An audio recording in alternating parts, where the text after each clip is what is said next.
जय हिंद दोस्तों, आप सभी का स्वागत है मेरे चैनल रीजनिंग मंडी पर। तो आज की वीडियो में हम लोग कुछ टॉप 10 क्वेश्चन पढ़ेंगे जो आपके आने वाले 2025 के सभी प्रतियोगी परीक्षाओं के आधार पर बनाए गए हैं।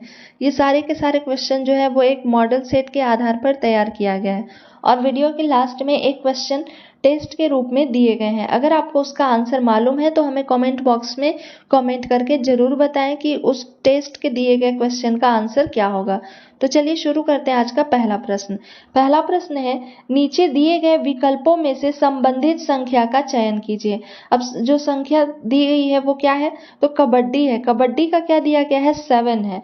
उसी प्रकार से पोलो का क्या होगा, तो कबड्डी में नंबर ऑफ प्लेयर्स जो होते हैं, ठीक है, वो नंबर ऑफ प्लेयर्स कितने होते हैं, तो 7 होते हैं। उसी प्रकार से पूछा गया है पोलो का, तो पोलो में नंबर ऑफ प्लेयर्स जो होते हैं वो कितने होते हैं, 4 होते हैं। तो इसका राइट आंसर क्या हो जाएगा, 4 हो जाएगा। 4 ऑप्शन बी में दिया गया है, बी इसका करेक्ट आंसर होगा। नेक्स्ट क्वेश्चन देखते हैं। नेक्स्ट में दिया गया है कि लुप्त संख्या का मान ज्ञात करिए। अब देखिए इस जगह पे प्रश्नवाचक का चिन्ह दिया गया है। अब प्रश्नवाचक का चिन्ह इस स्थान पे है तो सबसे पहले देखेंगे कि 3 है, 13 है और 4 है। तो कहीं ना कहीं ये संख्याएं 3 और 4 से ही रिलेट करके ये 13 को बनाया गया है। उसी प्रकार से 4 और 11 को आपका प्लस करके या इंटू करके बनाया गया है 27। अब क्या रिलेशन है इसे हमें फाइंड आउट करना है।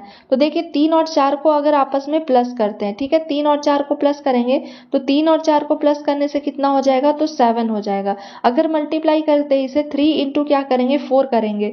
3 इंटू 4 करते हैं तो क्या आ जाएगा, 12 आ जाएगा। और 12 में 1 को प्लस करेंगे तो क्या आ जाएगा, 13 आ जाएगा। अब नेक्स्ट बीच वाले में भी देखेंगे सेम ये पैटर्न अप्लाई हो रहा है कि नहीं। तो 4 इंटू क्या कर देंगे, 11 कर देंगे तो 44 आएगा।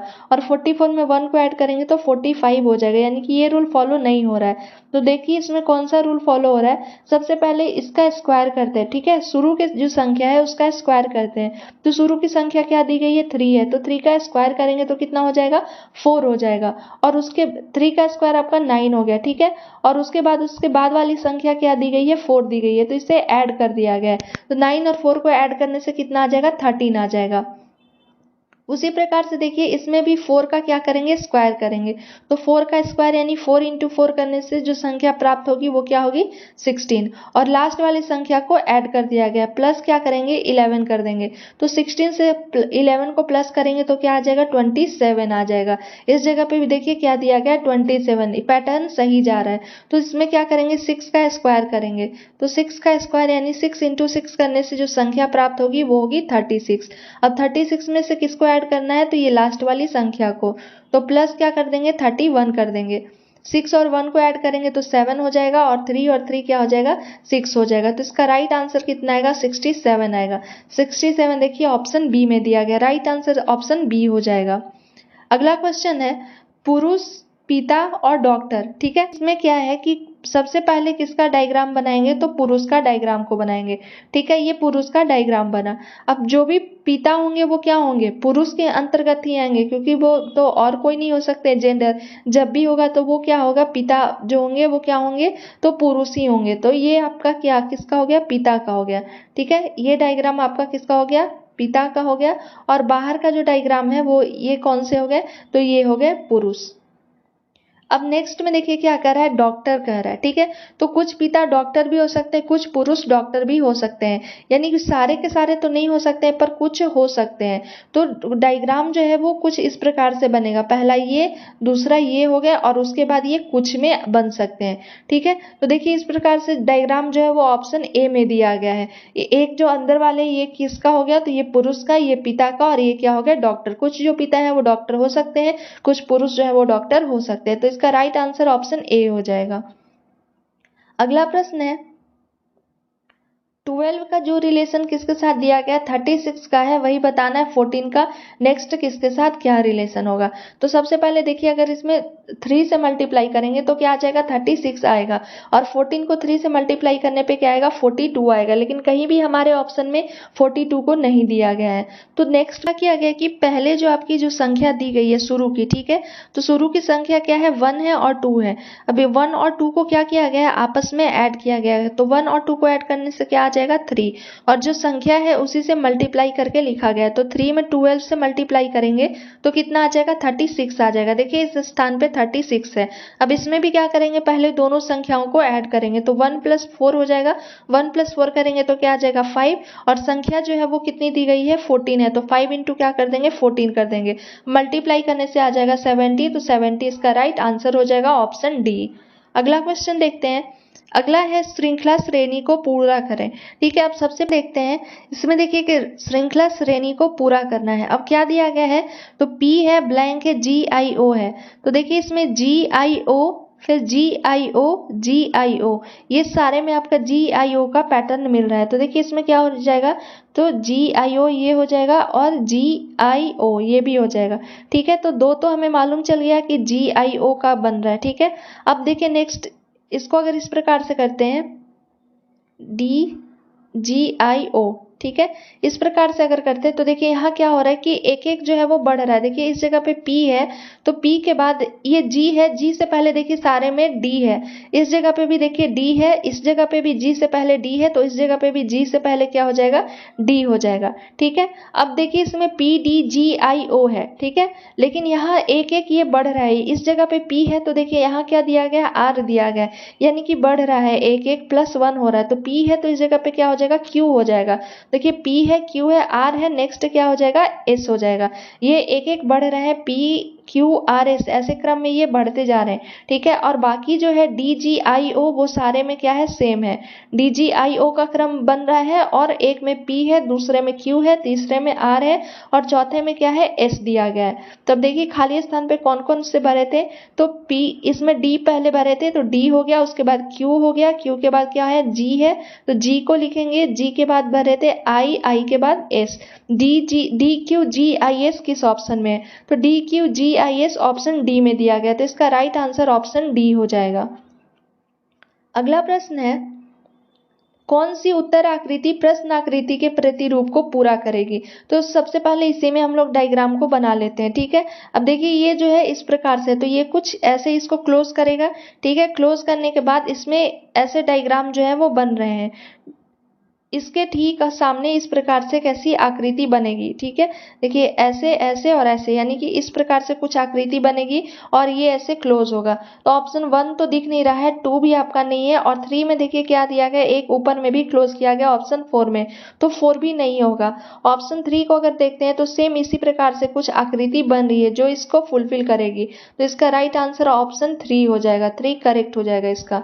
नेक्स्ट क्वेश्चन देखते हैं। अगला प्रश्न है, नीचे दिए गए घन में A1 वाले फलक के विपरीत पर कौन सा अक्षर संख्या होगा।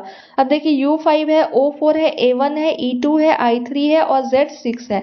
तो जब ऐसे प्रश्न आपके दिए रहे घन के रूप में, तो उसमें क्या करते हैं कि एक को छोड़कर जो दूसरा है वो उसका अपोजिट होगा। ठीक है, उसके विपरीत पे होंगे।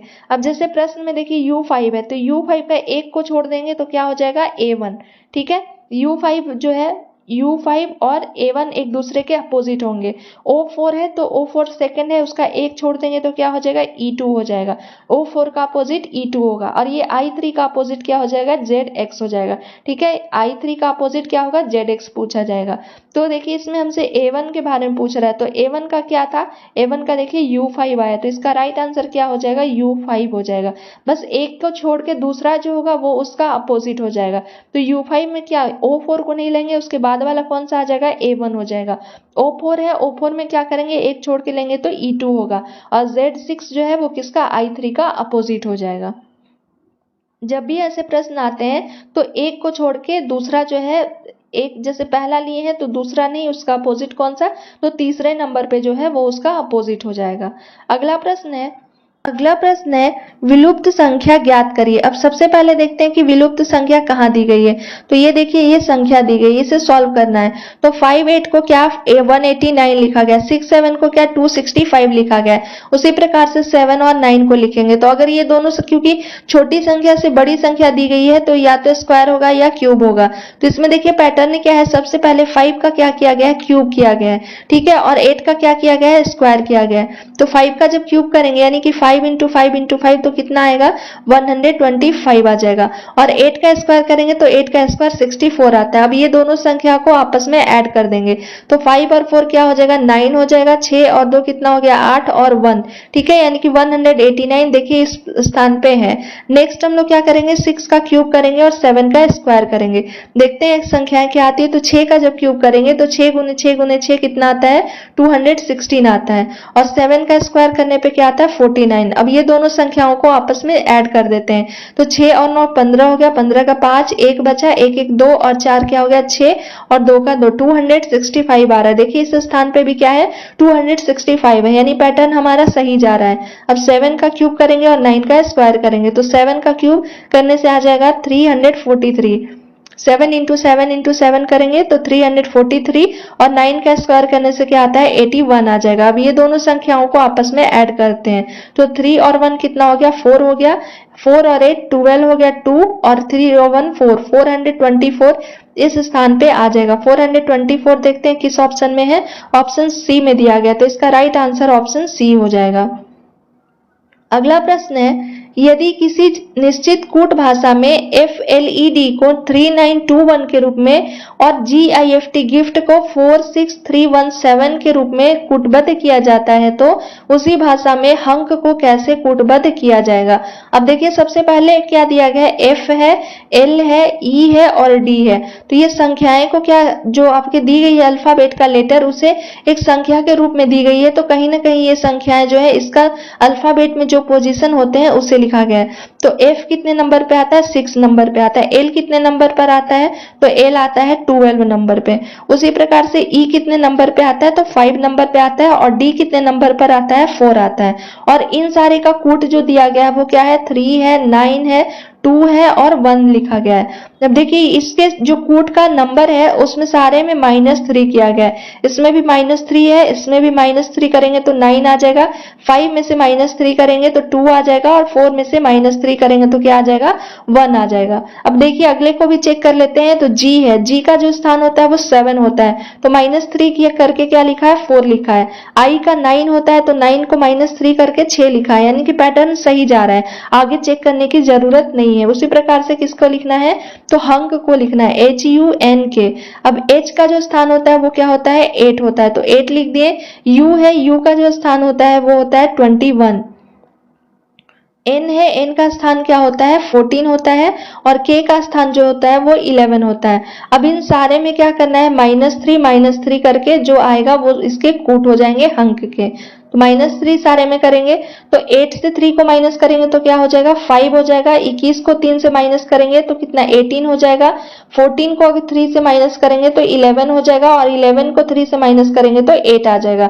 यानी इसका कूट जो आ रहा है वो क्या है 518118 इसका कूट आ रहा है। अब देखते हैं किस में दिया गया है तो 518118 ऑप्शन सी में दिया गया तो इसका राइट आंसर ऑप्शन सी हो जाएगा। अगला प्रश्न है यदि किसी कूट भाषा में DOTH को क्या लिखा गया है 3764 लिखा जाता है, HOLD को 7943 लिखा जाता है तो उस कूट भाषा में T को कैसे लिखा जाएगा। अब सबसे पहले देखिए जो जो कूट दिए गए हैं उसे लिख लेते हैं। D है, O है, T है, H है। इसे क्या लिखा गया है तो 3764 लिखा गया है, ठीक है 3674। अगला जो है वो क्या है H है, O है, L है, D है। ये होल्ड का जो कूट है वो क्या दिया गया है 7943। अब उसमें क्या पूछ रहा है प्रश्न में कि T equal to what, T का क्या होगा तो इसे मान लेते हैं आपका अल्फाबेट का पहला और ये दूसरा, ठीक है। अब देखिए इसमें कॉमन कौन कौन सा है तो D देखिए इसमें कॉमन है, D इसमें भी कॉमन है। अब अक्षर वाले में देखते हैं कि कौन से कॉमन है तो 3 कॉमन है तो 3 और 3 हट गया, ठीक है। अब O भी देखिए इसमें कॉमन है, O यहाँ भी कॉमन है, 7 यहाँ भी कॉमन है, 7 यहाँ भी कॉमन है। फिर है H का देखिए यहाँ भी है, H यहाँ भी है। इसमें कौन सा कॉमन है तो 4 इसमें है और 4 इसमें भी है, ठीक है। अब कौन सा आपका बच गया इसमें, तो 9 बच गया। ठीक है, देखिए ये वाले कोड में इधर जो देखते हैं सेकंड में, तो L इधर है और इधर क्या बचा है, तो इधर आपका बचा है 9। ठीक है, और इधर साइड में क्या है, T है, और T का क्या बचा है, 6 बचा। बाकी 3 7 4 दोनों में कॉमन थे। देखिए 3 4 7 यहाँ भी है, 3 4 7 यहाँ भी है, तो इधर 6 बचा है और इधर 9 बचा है। प्रश्न में T का पूछ रहा था, तो T इक्वल टू क्या हो जाएगा, 6, इसका राइट आंसर हो जाएगा। 6 ऑप्शन ए में दिया गया है, तो इसका राइट आंसर ऑप्शन ए हो जाएगा। अगला क्वेश्चन है, अगला क्वेश्चन देखिए ये टेस्ट का है। अगर आप इसको सॉल्व कर पा रहे हैं तो इसका आंसर बताएं, नहीं तो नेक्स्ट वीडियो जो आएगा उसमें मैं इसे आपको सॉल्व करके बताऊंगी। क्वेश्चन में क्या दिया गया, यदि 3 ठीक है इंटू 2 इक्वल टू क्या है 25 है, 8 इंटू 7 इक्वल टू 225 है, तो 7 इंटू 2 इक्वल टू क्या होगा। इसका अगर आंसर आपको मालूम है तो कमेंट बॉक्स में हमें जरूर बताएं।